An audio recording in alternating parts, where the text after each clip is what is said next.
But it is Laurence Gets Nerdy time, and it is probably the most perfect topic because it's something that I've wanted explaining, and I know a lot of people have wanted explaining, and that, of course, Laurence, is the rule change, just exactly what it is, what it was supposed to be, what the delay in it is going to be now, because we officially do know that it is not going to come into effect come next season. Now they'll have to wait again for 2021 because of course, this coronavirus just, messing up the season so far. So just let us know exactly where you want to start. I guess the most simple way to start would be, what were the rule changes? Well, with that build-up, I'm feeling an awful lot of pressure here, and I'm not sure where to start. Okay, so yeah, you probably read recently that the 2021 regulations, as they've been known until now, have been delayed. So they are now the 2022 regulations.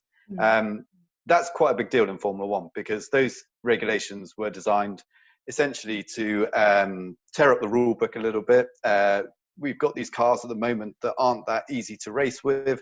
They create a lot of what we call dirty air, which is basically the aerodynamics of the car, mash the air up to push it into the ground, which is what all those wings are there to do. But what they leave is a wake of turbulent air behind them, and that creates problems for the car behind. So we've had this problem in Formula One for a long time, that you have these incredibly fast cars because they have these remarkable aerodynamic packages on them, but the very nature of that means that they aren't that great to race. So F1 went back to the drawing board and they applied some real kind of science to it. They went and looked in wind tunnels. They did a lot of simulations. They worked with the teams. They got teams to simulate certain little bits because the best simulators in the world for understanding how a car disturbs air are the ones that belong to the teams. So they got the teams involved, and they came up with this new set of regulations, which is basically a new set of boxes almost. It's one of the best ways to think about it, boxes in which the designers can draw and design these new cars and create downforce.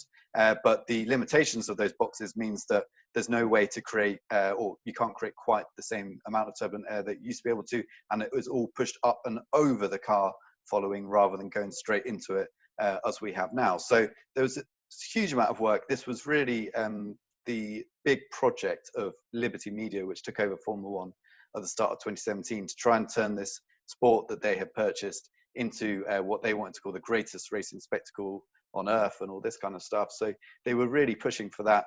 And it was all lined up for 2021. The regulations were signed off. They weren't quite perfect. There was still some little tweaks going on, but they were pretty much signed off.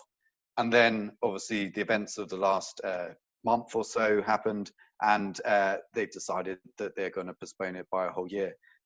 Main reason for that is money. The teams at the moment, those that are still going to the factories, aren't probably going to be doing it much longer due to government regulations. F1's also taken what they usually have as a summer break where factories have to shut down so people can go on holiday, and they've brought that forward and added a week. So there's 3 weeks off in terms of factory work. So you have all of that, and the fact that budget-wise, the teams don't really know where they stand going into the future because they're not racing right now, and racing is how Formula One makes money. It's the money from the circuits, the money from the TV companies.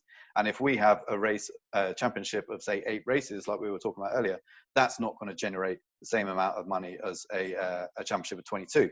So the idea is that the teams, rather than forcing them into designing this brand new car for next year and putting all that pressure on them and all the cost that goes with it, they're going to delay that a year, and we're actually going to stick with pretty much the cars we have now for 2 years.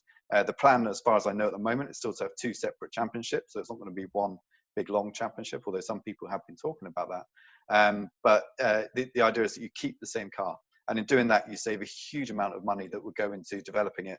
And so that's where we are right now. So a real shame that these regulations that I think everyone was looking forward to, maybe not some of the designers because they felt they were very restrictive, but certainly fans were looking forward to it, and the cars were going to look pretty cool from what we'd seen.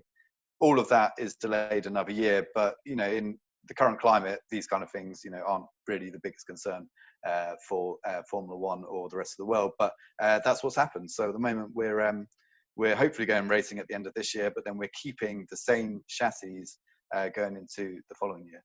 Thanks for watching ESPN on YouTube, and for more sports highlights and analysis, be sure to download the ESPN app, and for premium content plus live streaming, make sure to subscribe to ESPN Player.